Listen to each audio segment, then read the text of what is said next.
ദൈവനാമത്തിന് മഹത്വം ഉണ്ടാകട്ടെ. ജർമ്മനിയിലെത്തി ആദ്യത്തെ ഒരു വീഡിയോ എടുക്കുമ്പോൾ ഞാൻ ഉറപ്പിച്ചൊരു കാര്യമാണ്, എൻ്റെ കർത്താവിന് മഹത്വം കൊടുത്തിട്ട് കാരണം ഞാൻ ഇവിടെ നിൽക്കുന്നത് ദൈവത്തിൻ്റെ കൃപയാലാണ്. 2022 ഞാനും എൻ്റെ കൂട്ടുകാരി മഞ്ജു ചേച്ചിയായിട്ട് ഞങ്ങൾ സംസാരിക്കുമ്പോൾ എൻ്റെ ബുദ്ധിയിലല്ല, ചേച്ചി സംസാരത്തിനിടെ ചേച്ചി പറഞ്ഞു നീ ജർമ്മൻ പഠിക്കുക എന്നുള്ളൊരു ഇത് തന്നത്. അങ്ങനെയാണ് ഇതിലേക്ക് വന്നത് തന്നെ. അപ്പോൾ ഞാൻ അതിനുവേണ്ടി ഒരു പ്രെയർ റിക്വസ്റ്റ് ചെയ്തു. അപ്പം ആ പ്രെയർ ചെയ്തപ്പം അവർക്ക് കിട്ടിയൊരു ദർശനമാണ് ഞാൻ ജർമ്മനിയിലൊരു ക്രിസ്മസ് ട്രീ എടുത്ത് നിൽക്കുന്നത്. എന്നായാലും വർഷങ്ങൾ കഴിഞ്ഞു. ജർമ്മനിയുടെ, അതായത് ഞാൻ ഇവിടെ എത്തുമ്പോൾ കറക്റ്റ് ആ ക്രിസ്മസിൻ്റെ ടൈമിൽ ഞാനിവിടെ വന്ന് കയറുമ്പോഴേ ആ ക്രിസ്മസ് ട്രീയും ആ 2 സ്റ്റാറും അതൊക്കെ ഞാൻ ഓൾറെഡി വീഡിയോയിൽ ഇട്ടിട്ടുണ്ടായിരുന്നു.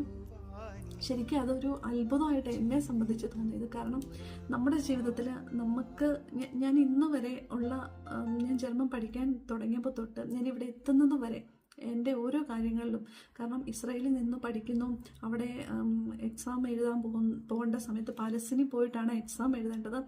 ആ ടൈമിലിടയ്ക്ക് യുദ്ധമാവുന്നു. പിന്നെ അല്ലാതെ കുറേ നമുക്ക് ഒത്തിരി കാര്യങ്ങളുണ്ടല്ലോ, ജോലിയുടെ ഇടയ്ക്കുള്ള പഠനം, പിന്നെ നമ്മുടെ ഓരോരോ കാര്യങ്ങൾ, അങ്ങനെ എല്ലാ കാര്യങ്ങളും വന്ന് ഇവിടെ എത്തി നിൽക്കുമ്പോൾ എന്നെ ആ ഒപ്പം കർത്താവ് തന്ന കുറേ നല്ല സുഹൃത്തുക്കളുണ്ട്.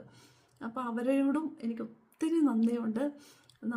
നമുക്കെല്ലാം അടുപ്പിച്ച് നിന്ന്, അല്ലെങ്കിൽ നമ്മൾക്ക് എല്ലാ സപ്പോർട്ടും കിട്ടി നമ്മളൊരു ജയം നേടുന്നതിനെക്കാട്ടിലും ഒരുപാട് ഉയരത്തിലാണ് നമ്മുടെ ദൈവം നമ്മുടെ കൂടെ ഉള്ളപ്പോൾ നമുക്ക് കിട്ടുന്ന ഒരു സന്തോഷം. നേരെ മറിച്ച് ഞാൻ അല്ലാതെ ഒരു ദിവസമാണ് ഞാൻ ഇവിടെ വന്നിരുന്നെങ്കിൽ എനിക്കൊരു പക്ഷേ ഇത്രയും സന്തോഷിക്കാൻ പറ്റത്തില്ല.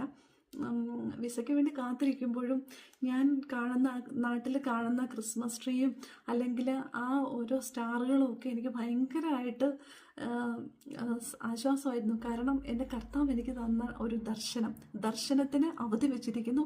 അത് വൈകിയാലും അതിൻ്റെ സമയം തെറ്റുകയില്ല, അത് കറക്റ്റായിട്ട് എത്തിയിരിക്കുക എന്നുള്ളത് ദൈവവചനമാണ്.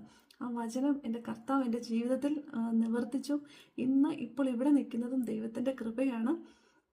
അപ്പം എന്നോട് ഇത്രയും നാളും എന്നെ അതുപോലെ കാത്തു സൂക്ഷിച്ച എൻ്റെ ദൈവത്തിനും, പിന്നെ എന്നെ എല്ലാ രീതിയിലും സപ്പോർട്ട് ചെയ്ത എൻ്റെ നല്ല കൂട്ടുകാർക്കും ഒപ്പം നിന്ന് എല്ലാവർക്കും ഒത്തിരി നന്ദി, ഒത്തിരി സ്നേഹവും സന്തോഷവും അറിയിക്കുകയാണ്.